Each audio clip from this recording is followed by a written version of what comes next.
Assalamualaikum warahmatullahi taala wabarakatuh. Bismillahirrahmanirrahim. Alhamdulillah wassalatu wassalamu ala sayyidina Muhammad wa ala alihi washabihi ajmain. Rabbi shalli shalli wa sallim wa hlul 'uqdatam min lisani yafqahu qawli. Subhanaka la ilma lana illa ma 'allamtana innaka antal alimul hakim. Pada video yang lalu saya telah menjelaskan tentang yang dimaksudkan dengan musyahadah. Saya ringkas. Musyahadah ini iaitu ibarat seseorang itu berhadap-hadap dengan Allah dalam makam fana yang terbit daripada zauqiyah yang kuat, yang terbit daripada jazbah, dan ia menyaksikan dengan syuhud akan hakikat ketuhanan yang laisa kamitslihi syai'un, dan ia berbicara dengan Allah tanpa kalam, tanpa suara, dan Allah menjawab kalamnya juga dengan tanpa huruf, tanpa suara. Jadi bolehlah dirujuk balik video saya yang lalu untuk penjelasan. Pada kali ini saya ingin menjelaskan secara ringkas tentang apakah yang dimaksudkan oleh kalam sufi mengenal Tuhan dengan Tuhan, ataupun aku mengenal Tuhanku dengan Tuhanku. Sebenarnya mengenal Tuhan ini sama ada dengan akal ataupun makam. Dengan akal kita belajar, kita berguru, kita membaca kitab. Dengan makam kita mengenal Tuhan dalam makam musyahadah. Kita berharap kepada Allah dan Allah berharap kepada Allah, mengabulkan harapan kita dalam makam musyahadah tanpa huruf, tanpa suara. Ya. Baik. Jikalau kita menuntut ilmu, ya, dan kita mengenal Allah dengan akal, ya, tetap kita dengan Allah. Tidak bercerai kita dengan Allah. Kerana apa? Apa yang kita belajar itu melalui Quran dan hadis, iaitu firman-Nya juga. Ya. Dan apa yang asas yang kita faham, iaitu daripada perintahnya juga, iaitu lihatlah diri kamu dan lihatlah alam sekeliling, ya, dengan clue yang Allah Ta'ala berikan juga. Kita faham Allah Ta'ala memberi taufik dan hidayah. Jadi jika kita belajar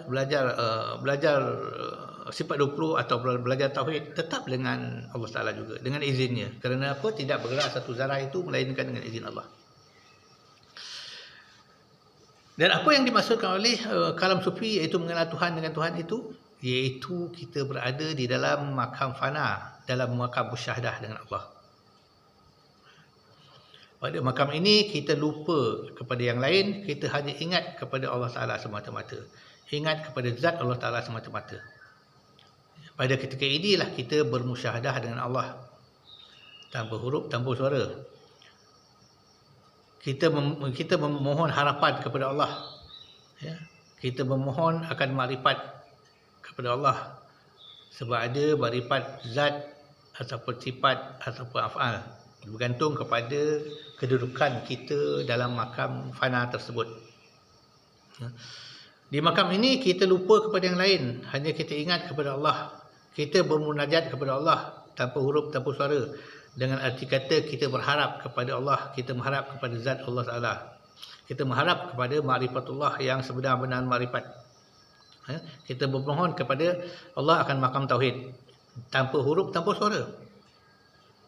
Dan ketika inilah apa sahaja yang kita mohon yang dalam makam musyahadah ini, Allah Ta'ala akan mengabulkan. Jikalau kita berharap kepada Allah tentang makrifat, Allah Ta'ala mengabulkan dengan makrifat. Allah Ta'ala mengabulkan permohonan makrifat kita. Jika kita berharap akan ilmu, Allah Ta'ala akan memberikan ilmu dalam keadaan musyahadah tanpa huruf, tanpa suara. Ya. Ibarat tanpa huruf, tanpa suara ini kiasnya, tapi bukan hakikat. Bukan hakikat. Kiasnya seperti kita berhadap dengan harimau. Ketakutan kita itu menyebabkan kita hilang huruf, hilang suara untuk meminta tolong. Hanya kita dan hati kita, hanya kita berharap janganlah harimau itu menerkam kita. Itu ibaratnya kita berkalam dengan Allah tanpa huruf, tanpa suara. Dan lagi contohnya kalau kita berhadap dengan orang, ya, kita sangat berharap dengan orang. Sampai satu ketika kita tak ada huruf, tak ada suara untuk menyatakan harapan kita. Hanya kita menzahirkan dengan kelip mata ataupun dengan pergerakan tubuh kita. Dan orang yang melihat itu, dia memahami permohonan kita dengan tanpa huruf, tanpa suara. Dan ia juga memberikan harapan, mengkabulkan apa yang kita nak, apa yang kita mohon kepada dia dengan gerak mata juga ataupun dengan angguk. Angguk. Tanpa huruf, tanpa suara. Itu ibaratnya kita berkalam, kita belajar dengan Allah di makam musyahadah. Kita mohon makrifat. Allah Ta'ala mengabulkan makrifat kita pada masa itu.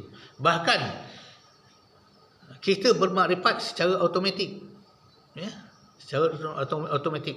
Kerana apa yang keadaan kita masa itu, kita tidak ingat kepada yang lain. Kita hanya ingat kepada Allah. Kita tidak ingat kepada lain dan kita hanya ingat kepada Allah.